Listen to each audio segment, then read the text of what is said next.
Qala Allah Ta'ala fil Qur'anil Karim, Iqra bismi rabbikal ladzi khalaq, khalaqal insana min 'alaq. Iqra wa rabbukal akramul ladzi 'allama bil qalam, 'allamal insana ma lam ya'lam. Shadaqallahul 'azim. Jamaah, kita lanjutkan ngaji ayat-ayat semesta. Pagi ini kita akan coba memahami piranti peralatan yang diberikan kepada Allah kepada kita manusia.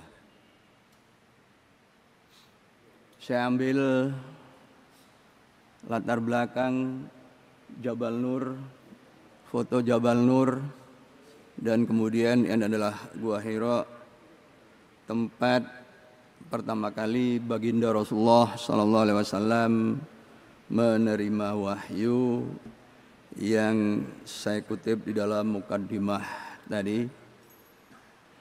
Dan saya akan coba uraikan ayat kelima, Allamal insana ma lam ya'lam.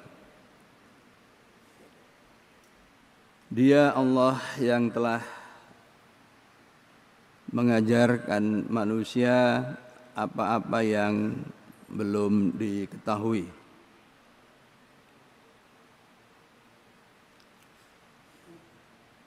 Nah, ada beberapa ayat terkait yang nanti saya coba hubungkan. Yang pertama adalah wallahu akhrajakum min butuni ummahatikum la ta'lamuna syai'an wa ja'ala lakumus sam'a wal absara wal af'idata la'allakum tashkurun. Dan Allah telah mengeluarkan kalian semua min butuni ummahatikum, dari perut ibu kalian.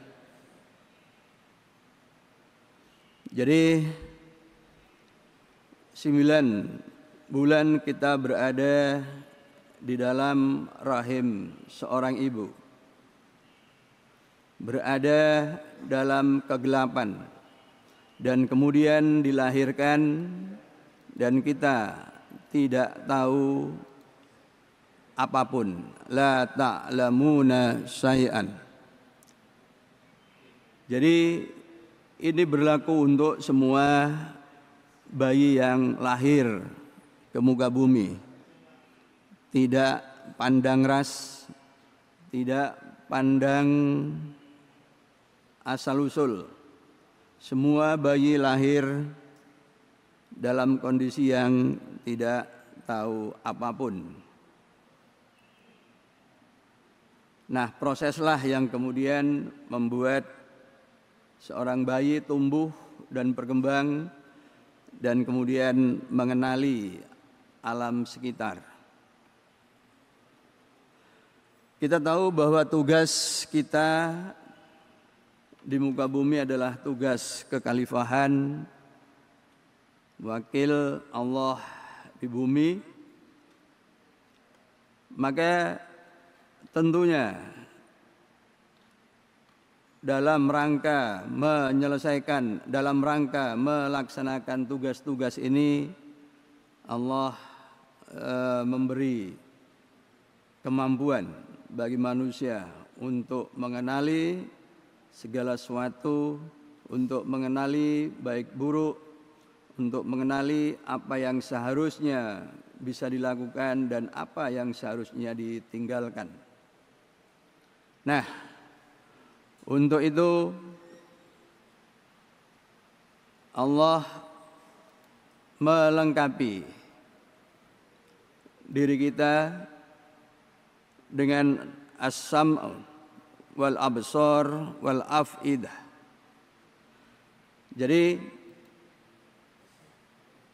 di dalam rangka kita yang bermula dari ketidaktahuan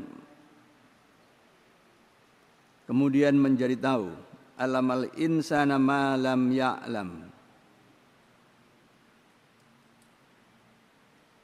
mengajarkan manusia apa-apa yang tidak diketahui menjadi tahu. Nah, di sini Allah menyediakan perangkat bagi kita, wa ja'ala lakumus sam'ah. Ini yang pertama. Dan kemudian al-absar. Jadi yang pertama tadi adalah pendengaran, yang kedua itu adalah penglihatan, dan yang ketiga adalah al-afidah, jamak dari al-fuad. La'allakum tashkurun, agar kalian bersyukur. Nah, dalam konteks ayat ini, urut-urutan itu menjadi relevan. Jadi Allah menjadikan yang pertama adalah as-sam'u, pendengaran. Nah, baru kemudian al-absar, penglihatan, dan fuad. Ya. Mari kita simak video ini. Ini adalah video kondisi janin di dalam rahim seorang ibu ketika berusia 20 pekan, 25 pekan, 30 pekan, dan 35 pekan. Waktu yang cukup untuk kemudian janin ini keluar. Di video ini tampak bahwa kaki janin ini menendang-nendang, dan itu yang dirasakan oleh seorang ibu yang sedang hamil. Ketika kehamilan itu 20 pekan ke atas. Ya, ini potretnya. Ya. Ini supaya bapak-bapak yang lupa itu karena anaknya sudah besar, supaya ingat kembali. Ya, bapak-bapak yang sudah mulai urung-uringan dengan ibu, dengan istri, tolong sadar kembali. Ingatlah masa-masa ketika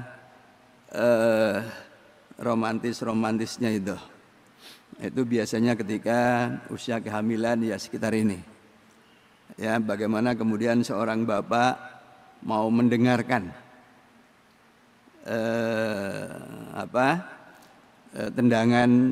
tendangan bayi ini dengan cara mendekatkan telinga ke perut istri masing-masing.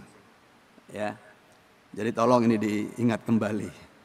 Ya, masa-masa indah itu, masa-masa romantis itu.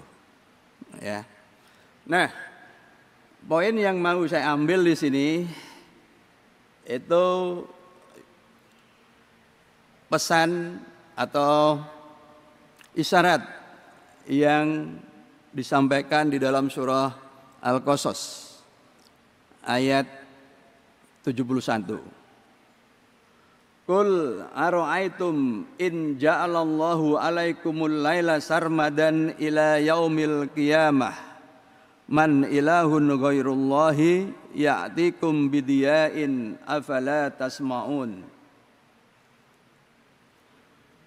Katakan, wahai Muhammad, apakah kalian tidak memperhatikan, tidak memikirkan jika Allah menjadikan untuk kalian semua malam hari itu terus menerus hingga hari kiamat. Nah, kita ini kan 24 jam sehari semalam, dan itu silih berganti. Terlebih-lebih lagi kita tinggal di negara yang di dekat Khatulistiwa. Maka rentang waktu siang dan malam itu relatif stabil. Tidak ada perbedaan yang ekstrim seperti negara-negara yang berada di dekat kutub. Nah, negara-negara yang berada di wilayah kutub itu ada saat-saat ketika wilayah itu siang terus-menerus bahkan hingga 3 pekan, dan 6 bulan kemudian sebaliknya malam terus-menerus 3 pekan. Itu ada, jadi ada kondisi-kondisi ekstrim yang seperti itu di sekitar bulan Juni dan bulan Desember. Tetapi karena Indonesia berada di daerah Khatulistiwa, maka siang dan malamnya relatif stabil. Jadi tidak pernah kita mempunyai siang yang ekstrim atau malam yang ekstrim, dalam artian malam yang panjang sekali nyaris tanpa siang, dan sebaliknya siang yang panjang sekali yang nyaris tanpa malam. Itu kita tidak pernah mengalami itu. Ya. Nah, di ayat ini disebutkan, apakah kalian nggak mikir seandainya malam yang gelap ini dibuat terus-menerus, bukan hanya 3 pekan seperti di daerah kutub sana, tetapi terus-menerus. Nah, dalam kajian yang pernah saya sampaikan, ini bisa terjadi di salah satu tempat, katakanlah di dalam sistem tata surya kita, yaitu kalau kita itu ditakdirkan berada atau tinggal di planet terluar, yaitu Neptunus, ya. Nah, di Neptunus ketika permukaan planet itu menghadap matahari, kalau kita itu mengalami zuhur, ya, puncaknya siang. Nah, puncak siang di Neptunus itu seperti situasi fajar kadhib, yaitu menjelang subuh. Jadi masih gelap, padahal itu permukaannya sedang menghadap matahari. Apalagi kalau kemudian membelakangi. Jadi di Neptunus itu akan gelap terus-menerus ila yaumil qiyamah. Nah ini. Nah, kita tidak ditakdirkan dalam hidup di tempat yang seperti itu. Ya. Nah, maka kemudian diberi pertanyaan, man ilahun ghairullahi ya'tikum bidiyain. Jika kondisinya seperti itu, maka Tuhan, siapa Tuhan selain Allah yang akan datang kepada kalian dengan membawa cahaya? Nah, itu. Afala tasma'un. Apakah kalian tidak mendengarkan? Ya. Nah, poin yang mau saya ambil di sini adalah al-lail. Al-lail itu representasi dari kegelapan, seperti janin yang masih berada di dalam rahim seorang ibu. Nah, gelap itu artinya tanpa dia, tanpa cahaya. Yang menarik jamaah, pertanyaan dari Allah itu adalah afala tasmaun, bukan afala tubsirun.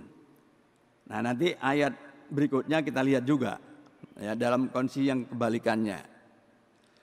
Jadi dalam kegelapan itu indera yang berfungsi itu adalah pendengaran, karena tanpa cahaya. Nah, ini menariknya. Jadi artinya redaksi ayat ini sudah sedemikian rupa, ya, tidak dengan main-main, tidak dengan sia-sia, illa bilhaq, melainkan dengan hak. Itu. Jadi dari ayat ini saja ada pesan yang tersirat bahwa kondisi tanpa cahaya, indera yang berfungsi dan harus kita optimalkan, harus kita berdayakan adalah indera pendengaran. Nah, terkait dengan indera pendengaran ini, hadirin yang yang masa kecilnya sempat menangi lagu yang seperti ini. Ya. Jadi lagu Bintang Kecil karya Bapak Daljono. Mari kita ingat kembali lagu masa kecil kita ini. Ya. Ini jadi ngaji kita, mari kita mengingat-ingat masa lalu kita sambil nyanyi bintang kecil di langit yang biru. Nah, ini. Hadirin, ini lagu yang salah kaprah. Ya. Itu. Bagaimana mungkin bintang kecil ada di langit yang biru? Enggak ada. Enggak ada bintang kecil di langit biru, enggak ada. Ya. Di langit biru itu yang ada srengenge. Ya toh? Atau awan putih. Kan begitu? Bintang kecil adanya di langit yang gelap malam hari. Gitu nggih. Jadi ayat ini sudah mengandung kesalahan. Lagu ini gitu ya. Itu. Nah, apa pesan utama yang mau saya sampaikan? Ya. Jadi di sini ada ungkapan bintang kecil. Itu. Ya, pertama memang ini lagu ini kita dengarkan masuk telinga kita begitu. Pada waktu itu juga kita terima begitu saja lagu ini. Kita nyanyikan dengan riang saat TK, saat SD begitu. Tanpa kita menelaah teksnya, baru sadar belakangan ini, loh lagu ini salah. Gitu ya. Itu. Karena apa? Karena bintang itu hanya bisa kelihatan malam hari. Dan di malam hari itu langitnya gelap, hitam atau kelabu begitu. Jadi bukan biru. Nah, kalau biru biasanya yang kelihatan di ketinggian sana burung yang berterbangan, awan putih gitu ya, atau matahari. Nah, ini. Ya. Nah, jadi saya pilihkan lagu yang kemudian kita bisa telah lebih lanjut nanti termasuk bintang kecilnya itu sendiri. Ya. Jadi pertama kita mengenali sekitar kita itu dengan sam'un, dengan as-sam'u, dengan pendengaran. Ya. Nah, yang menarik kenapa yang dipilih itu adalah as-sam'u gitu ya. Jadi kata benda yang merupakan kata benda abstrak, bukan al-udhunu. Padahal al-udhunu itu maknanya kuping, gitu kan? Ya, jadi tapi bukan itu yang dipilih, gitu ya. Tapi bentuk aktivitasnya itu. Nah, ini. Itu yang pertama tadi adalah as-sam'u. Ya. Tapi dalam ayat ini disebut dibaca as-sam'a karena statusnya adalah maf'ul bih. Adalah objek. Wa ja'ala lakumus sam'a gitu. Dan Allah menjadikan, ya. Jadi fa'ilnya adalah Allah, fi'ilnya itu adalah ja'ala, ya, kemudian objeknya maf'ulnya adalah sam'a. Nah, hukum maf'ul bih itu adalah mansub dan dibacanya dengan fathah. Karena apa? Karena mufrad, isimnya itu tunggal. Jadi as-sam'u menjadi as-sam'ah, begitu. Ya. Nah, jadi itu yang pertama. Kemudian yang kedua adalah al-absara, penglihatan. Ya, penglihatan. Jadi ini yang kedua. Tuh. Ya. Kita lihat mata bocah ini gitu ya dengan ceria. Nah, ini kemudian piranti penglihatannya. Nah, mata bahasa Arabnya adalah ainun. Tapi kenapa ayatnya tidak memilih seperti halnya tadi, tidak menjadikan ja'alalakumus uduna, kemudian di sini wal ainaini gitu misalkan ya. Kenapa tidak dipilih kata kuping dan mata langsung, tapi pendengaran dan penglihatan. Nah, gitu ya. Nah, ini. Jadi ini yang dipilih.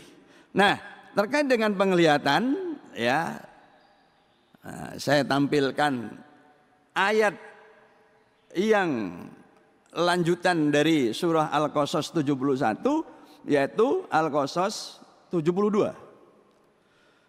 Qul aira'aitum in ja'alallahu alaikum. Nah, sampai bagian ini ayat 71 dan 72 itu persis sama.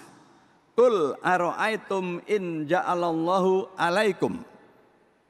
Ya, alaikum maksud ini alaikumun gitu ya. Nah, kemudian berbeda di sini. Kalau yang pertama tadi Laila, di sini an-nahar sarmadan, sama. Apakah kalian tidak memikirkan, tidak berpikir seandainya Allah menjadikan untuk kalian itu siang terus menerus ila yaumil qiyamah. Jadi sarmadan ila yaumil qiyamah man ilahun ghairullahi ya'tikum, itu sama. Dua ayat ini sama bagian ininya. Ya. Jadi aku mikir enggak? Nek awan itu didadekno terus menerus sampai kiamat gitu ya. Jadi gak ono bengi. Enggak ada saat yang bagus untuk istirahat. Kan di ayat yang lain disebutkan bahwa malam itu untuk beristirahat, litaskunu gitu ya. Nah ini. Tapi dibuat siang terus menerus. Situasinya gerah begitu ya. Man ilahun ghairullahi ya'tikum bilailin. Jadi siapa Tuhan selain Allah yang akan datang kepadamu dengan membawa malam, taskunu fihi, ya. Itu yang kemudian kamu tenang di dalamnya. Afala tubsirun. Nah ini ya. Ini. Jadi an-nahar siang itu rujukannya ke sini. Jadi siang itu identik, kalau tadi malam itu gelap. Gelap itu artinya tidak ada cahaya. Berarti siang itu ada cahaya. Nah, sumber utama cahaya adalah matahari. Nah ini. Jadi kalau mataharinya terus-menerus ada gitu mengenai permukaan bumi kita, maka tidak ada lagi malam begitu ya. Nah itu. Nah, ketika siang ini itu berarti piranti kita yang harus kita berdayakan, harus kita optimalkan adalah piranti mata, piranti penglihatan. Makanya kemudian pertanyaannya adalah afala tubsirun, apakah kamu tidak melihat? Itu. Oke. Jadi dua ayat ini cukup menarik begitu. Ya. Jadi ketika malam pertanyaannya adalah afala tasmaun, ketika siang pertanyaannya adalah afala tubsirun. Apa awakmu gak ndelok? Nah, gitu ya. Itu kira-kira dalam bahasa Jawanya. Nah, itu apa tadi? Melihat, ya. Nah, kita kembali ke bintang kecil. Ya. Bintang kecil. kita gunakan lagi. Ya. Nah ini, mata kita melihat bintang-bintang itu kecil. Nah ini jamak nggih. Nah bintang kecil itu hanya bisa dilihat kalau langitnya gelap, langitnya hitam, bukan langit yang biru. Nah gitu ya. Itu pertama. Itu. Ya. Terus bintang kecil. Nah, bintang kecil itu apa maknanya? Kan gitu. Ya. Apa makna bintang kecil? Mata kita menangkap bahwa bintangnya kecil.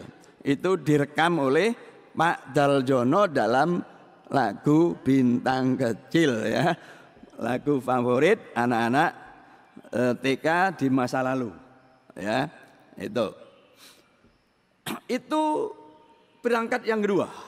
Nah ini perangkat yang ketiga ya, saya tidak tampilkan matanya, saya tidak tampilkan kupingnya, itu. Nah perangkat yang tiga adalah afidah, ya, jamak dari fuad, itu, ya, bisa berarti hati, bisa berarti pikiran, begitu ya, bisa berarti intelektual, begitu. Jadi ini piranti yang ketiga. Karena ternyata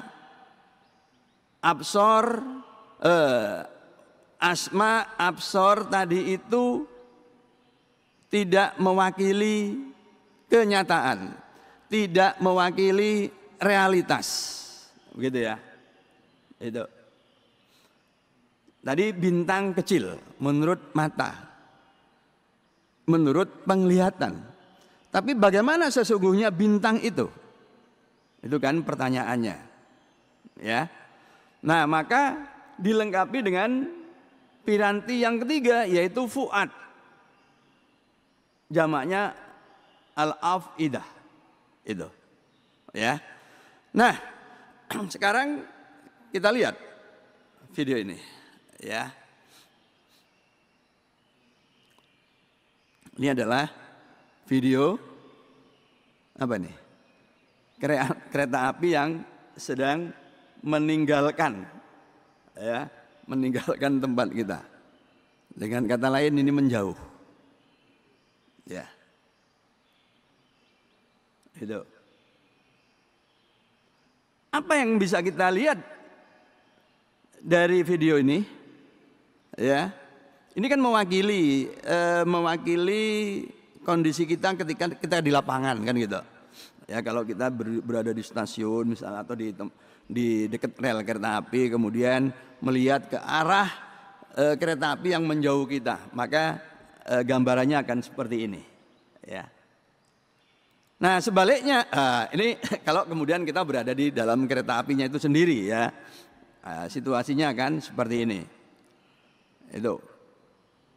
Nah, tapi ada hal yang sama dari video tadi, yaitu yang kita lihat di depan, ya, yang kita lihat di depan, yaitu relnya itu kelihatan menyatu, gitu kan, ya. Nah ini kalau kereta apinya datang, ya, apa yang kita lihat? Ya, yang kita lihat dari kejauhan kereta apinya kecil, kemudian menjadi besar. Relnya di kejauhan itu menyempit bahkan bertemu. Itu ya kan yang kita lihat, ya. Nah, inilah mata kita. Ya. Ketika melihat ujung rel yang jauh, relnya ketemu. Gitu kan? Ya. Nah, kita tahu realitasnya kan rel itu kan tidak pernah ketemu, gitu kan? Realitasnya adalah rel itu selalu sejajar. Ya, rel itu selalu sejajar. Artinya penglihatan kita, indera penglihatan kita itu terbatas. Itu, ya. Tidak cukup hanya mengandalkan penglihatan. Itu. Nah, kemudian Nah, dari kenyataan itu ya, ternyata indera kita itu, indera penglihatan kita itu terbatas gitu kan ya. Nah, bagaimana dengan indera pendengaran? Nah, indera pendengaran juga seperti itu ya, juga begitu. Nah, dengan fuad tadi kemudian kita bisa menelaah apa yang bisa ditangkap oleh as-sam'u, apa yang bisa dilihat oleh al-absar begitu ya. Yang ditangkap oleh as-sam'u itu adalah bunyi atau suara ya. Itu, dan suara itu tidak lain adalah perubahan kerapatan udara ya. Suara itu tidak lain adalah perubahan kerapatan udara. Artinya kalau kemudian ruangan ini dipisahkan oleh ruang yang vakum atau hampa tanpa udara, maka kita tidak lagi bisa mendengar bunyi karena tidak ada perantara ya yang kemudian sampai ke telinga kita. Jadi yang sampai ke telinga kita itu adalah perubahan udara. Itu tadi, perubahan kerapatan udara. Nah, perubahan kerapatan udara ini ya, ini bagian demi bagian di dalam telinga kita ya, diproses hingga sampai ke otak. Itu. Jadi suara saya nyampe ya, suara saya membuat getaran udara di sekitar saya. Nah, ini kemudian terus kerapatannya ya sampai di pendengaran ibu bapak masing-masing. Nah, kemudian masuk ke telinga ya, kena gendang telinga dan seterusnya bervibrasi lalu diproses di dalam otak kita masing-masing. Maka kita merasa mendengar apa yang suara apa itu. Nah, gitu kan. Nah, ini aktivitasnya kalau secara kontinu. Ya. Nah, ini supaya kita mau mensyukuri bahwa kita itu masih mempunyai telinga yang normal. Gitu ya. Nah, prosesnya itu sebenarnya sangat rumit. Tapi biarlah kerumitan itu urusannya orang-orang dokter THT, telinga, hidung, dan tenggorokan. Itu, dan ahli-ahli yang terkait. Itu. Saya hanya mengingatkan karena apa tadi? Karena Allah melengkapi ini semua. Ya. Dinaskan di dalam Al-Qur'an. Nah, ini yang pertama. Ya. Nah, kemudian yang kedua itu mata tadi, ya, mata. Nah, ya, terkait dengan gelombang tadi, ya inilah yang namanya ilustrasi sebagai gelombang dan panjang gelombangnya, ya, panjang gelombang. Nah, kalau tadi as-sam'u mendengar gelombang suara, gelombang bunyi, dan itu tidak lain adalah kerapatan udara yang berubah-ubah kemudian sampai di gendang telinga kita lalu diproses sampai ke otak. Nah, sedangkan tadi penglihatan itu terjadi karena adanya cahaya dan sumber cahaya yang utama itu adalah matahari. Nah, ternyata gelombang cahaya itu tidak lain adalah gelombang elektromagnetik yang bagian cahaya tampak ya, karena ada bagian yang tidak tampak yang gelombangnya besar sekali atau kecil sekali itu. Nah, ini yang bagian yang visible. Nah, ini ya. Nah, ini yang visible itu mempunyai spektrum Mejiku Hibiniu, merah, jingga, hijau, hibiniu. Mejiku Hibiniu, merah, jingga, kuning, ya, hijau, biru, nila, ungu. Nah, ini, Ya, dengan lengkap ini dengan panjang gelombangnya. Itu. Kemudian masuk mengenai mata, nah kemudian diproses oleh mata ya sampai ke otak juga. Itu. Ya. Warna-warni masuk semua. Itu. Maka tolong ya dijaga penglihatan kita, mata kita. Itu supaya ya bisa menjaga seawet mungkin mata kita itu. Itu. Jangan suka membaca sambil tiduran. Kalau membaca sambil tiduran ya apa namanya itu? Rebahan, tidur lalu baca. Itu mempercepat proses mata kita itu terganggu. Gitu ya. Nah ini. Nah, hal seperti ini itu perlu diperhatikan ya. Yang sudah terlanjur yang belum berkacamata, yang sudah terlanjur berkacamata kalau mau diatasi, ini baru ada apa resep ya perlu dicek. Itu katanya kalau sholat fokus ke satu titik di tempat sujud sampai kemudian bahkan sampai sujud. Ya, tetap lihat satu titik itu, jangan merem gitu ya. Itu. Jadi yang silindris dan minus kata di video itu sembuh ya, boleh dipraktekkan lah. Gitu ya. Itu. Nah, jadi itu. Nah, ini mata. Jadi cahaya gelombang cahaya tadi dan gelombang bunyi tadi itu mewakili dua jenis gelombang ya yang ada di alam semesta itu. Yang pertama rapat dan tidaknya udara tadi itu mewakili gelombang longitudinal. Jadi rapat enggaknya ini tadi kerapatannya ini berjalan searah dengan gangguannya itu. Ya. Sedangkan gelombang elektromagnetik itu medan listrik, medan magnet yang bergerak katakanlah naik vertikal atas bawah, sementara gelombangnya itu berjalan ke katakanlah ke mendatar, horizontal. Jadi ini gelombang namanya gelombang transversal ya.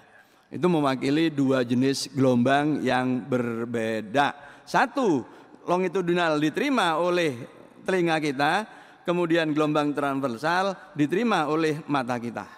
Ya. Nah, ini dua piranti yang menangkap informasi dari alam dan kemudian diolah oleh fuad kita. Ya. Nah, ternyata menariknya lagi adalah alam itu memperlihatkan keteraturan. Sunnatallahillati qad khalat min qabl walan tajida li sunnatillahi tabdila. Sunnatullah yang berlaku sejak zaman lampau, walan tajida li sunnatillahi tabdila. Tidak akan kalian dapatkan bahwa sunnatullah itu berubah, begitu. Jadi artinya alam ini bergerak dengan keteraturan. Jadi manusia melihat yang namanya air itu mengalir selalu dari dataran tinggi ke bawah. Dimanapun itu berada, siapapun itu yang melihat air selalu bergerak begitu. Tidak ada air yang bergerak dari lautan, kemudian golek daratan ya, umek, lalu naik lebih tinggi lagi, masuk perkotaan, lalu masuk pebukitan dan kemudian masuk gunung. Itu enggak terjadi. Gitu loh ya. Jadi artinya alam itu mempunyai pola. Dan itu diamati oleh manusia sepanjang sejarah. Ya, sejak pertama kali manusia ada dari Nabi Adam dan putra-putranya sampai sekarang itu, ya. Lalu dilihat adanya pola-pola yang tidak berubah. Itu. Bahkan kemudian diketahui ya bahwa bumi itu dari gambar, karena mata kita itu tadi melihat rel, di ujungnya rel itu ketemu. Itu, tapi kita tahu bahwa realitasnya itu adalah rel itu selalu sejajar. Gitu. Nah, kemudian kalau kita menggambar lingkaran penuh 380 derajat ya. Kemudian kita lihat dua derajat, misalnya kita ambil di 2 derajat saja, maka kita akan melihat garis itu lurus. Ya, garis itu lurus. Nah, kalau kemudian kita gambar bola, kita ambil bola, kemudian kita ambil satu lingkaran tertentu pada permukaan tertentu yang kecil, maka permukaan itu akan tampak datar. Maka sebagian orang mengatakan bumi itu datar. Gitu loh ya. Tapi kalau kita lihat keseluruhan, nah bumi itu baru kemudian kelihatan itu bundar. Nah, di sini diperlukannya fuad al-afidah. Gitu. Kemudian diketahui juga bahwa bumi itu berotasi. Lalu ada orang yang nggak terima juga, gitu kan? Loh, kalau bumi berotasi, gitu kan? Ya, kalau saya main layang-layang, kan mesti layangan itu mesti rotasi ke timur, berarti layangannya ke barat, gitu kan? Tapi nyatanya kan enggak, kan gitu, ya. Nah, orang lupa bahwa kita kalau naik kereta api, gitu kan? Kereta api kan berjalan. Nah, ini saya beri gambar kereta api lagi nih, ya.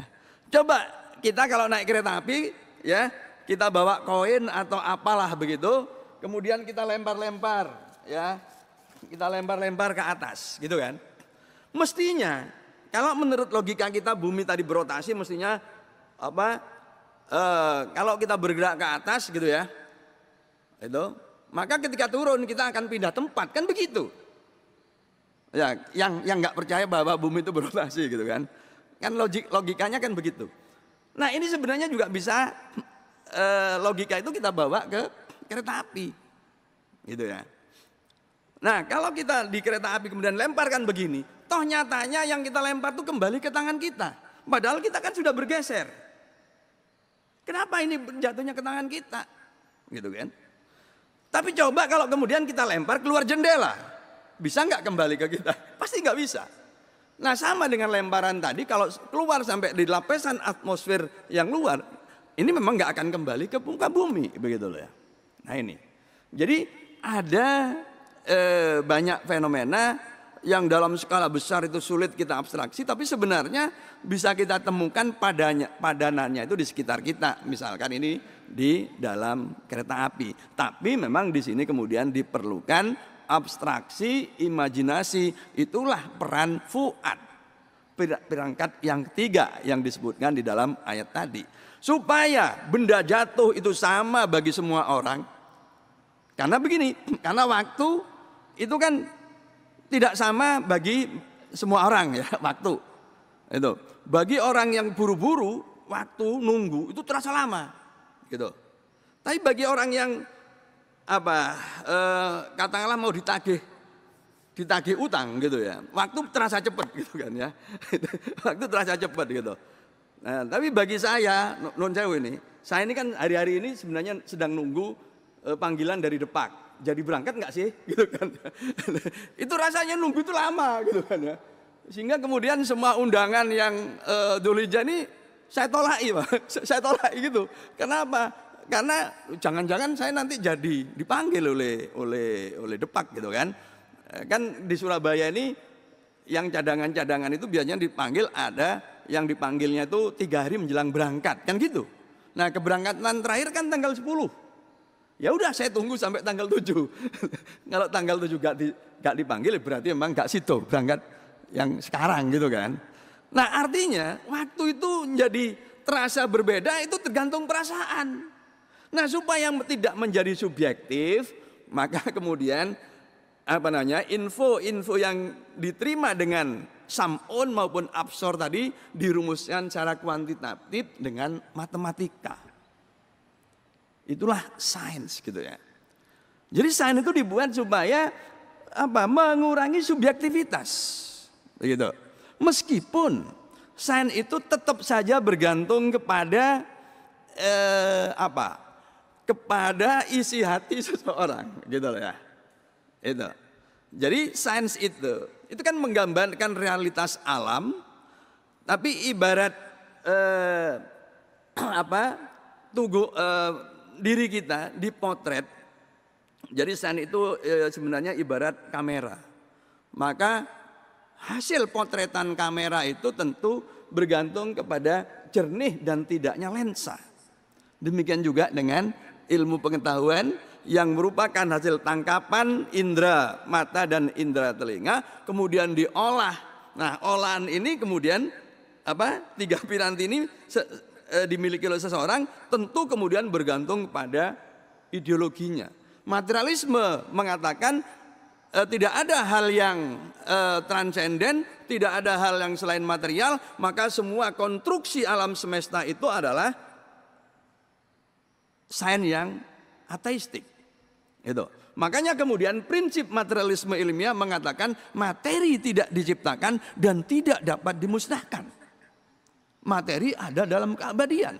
Nah, kalau materi ada dalam keabadian tentu ini masalah. Karena arkanul iman kita yang pertama menyebutkan kita percaya pada Allah. Allah apa? Khalaqa kulla syai'in. Allah yang menciptakan segala sesuatu. Nah, ini ibarat kamera yang bergantung pada kejernihan lensa. Itu, ya. Itulah sebabnya sen itu ada istilah sen itu tidak netral. Nah, gitu. Ya. Nah, jadi tiga piranti itu kemudian dimatchkan dengan alam yang oleh Allah disebutkan bahwa alam itu tidak berubah, ya, ditakdirkan sedemikian rupa itu dengan aturan-aturan tertentu sehingga kemudian manusia bisa mendapatkan pola-pola yang ada dan bisa membangun ilmu pengetahuan. Nah, bahkan kemudian Allah menjanjikan kepada kita semua, yarfa'illahu alladhina amanu minkum walladhina utul ilma darajat. Dan Allah mengangkat derajat orang-orang yang beriman di antara kalian dan orang-orang yang berilmu satu derajat lebih tinggi. Dan wallahu bima ta'maluna khabir, dan Allah tahu dengan apa yang kita kerjakan. Itulah hadirin, tiga perangkat dilengkapkan ke dalam diri kita supaya kita mengenali pola ciptaannya. Kemudian innama yasallaha min ibadihil ulama, dan tidaklah ada yang takut kepada Allah kecuali para ulama. Mereka yang telah memahami sunnatullah, bahwa sunnatullah itu tetap, ya, sunnatullah itu berlaku sejak zaman lampau, termasuk fenomena kemarin. Saya lupa. Nih, kemarin jadi dicek nggak ini? Kemarin jam 4.18. Ya, saya punya videonya ini yang melakukan pengamatan ini di keluarga ini. Tapi kemarin kan sebenarnya Pak Lukman yang katanya mau bawa mahasiswa di depan masjid untuk mengukur arah kiblat itu, ya. Nah, kalau mau nanti masih bisa dilakukan nanti jam 4.18 ya, meskipun tidak seakurat yang kemarin, tapi masih dalam toleransi plus minus 1 hari. Nah, itu keteraturan alam. Karena itu kemudian bisa diketahui kapan matahari berada tepat di atas kota Mekah. Itu manusia bisa tahu. Gitu, ya. Nah, kalau dulu kan yang bisa tahu begini-begini kan hanya Nabi gitu. Nah, manusia diberi kemampuan untuk tahu. Kenapa? Karena diberi as-sam'u wal absaru wal afidah la'allakum tashkurun, supaya kita bersyukur. Mudah-mudahan bermanfaat, menambah pengetahuan dan keimanan kita. Karena ini kita kaji dari ayat-ayat Quran yang terkait. Kemudian kita kaitkan juga dengan alamnya, yang dikaitkan yang diantaranya yang dimaksud dengan ayat-ayat yang kita bahas tadi.